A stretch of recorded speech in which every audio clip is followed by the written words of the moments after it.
Mengadili. 1. Menyatakan terdakwa Richard Eliezer Budiang Lumiu terbukti secara sah dan meyakinkan bersalah melakukan tindak pidana turut serta melakukan pembunuhan berencana. Menjatuhkan pidana terhadap terdakwa Richard Eliezer Budiang Lumiu dengan pidana penjara selama 1 tahun dan 6 bulan. Hakim vonis Richard Eliezer 1 tahun 6 bulan penjara, jauh lebih rendah dari tuntutan jaksa.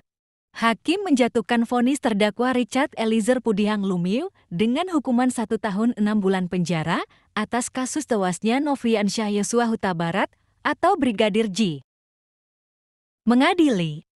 Menyatakan terdakwa Richard Eliezer Budiang Lumiu terbukti secara sah dan meyakinkan bersalah melakukan tindak pidana, turut serta melakukan pembunuhan berencana, ucap Hakim Wahyu Iman Santoso saat membacakan putusan di Pengadilan Negeri Jakarta Selatan, Rabu 15 Februari 2023. Menjatuhkan pidana kepada terdakwa Richard Eliezer Budiang Lumiu 1 tahun 6 bulan penjara. Itu berarti, vonis hakim jauh lebih rendah ketimbang tuntutan jaksa penuntut umum kepada Richard Eliezer yakni 12 tahun penjara.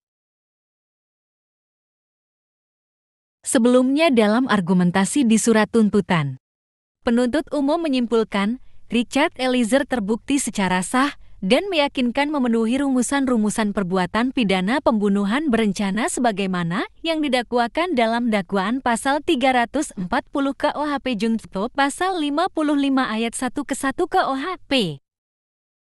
Tidak hanya itu, penuntut umum juga menilai tidak ada fakta ataupun alasan pemaaf dan pembenar yang dapat membebaskan Richard Eliezer dari pertanggungjawaban pidana. Atas dasar itu, penuntut menilai perbuatan Richard Eliezer sebagai eksekutor yang menembak 3-4 kali ke Brigadir J pantas dijatuhi hukuman 12 tahun penjara.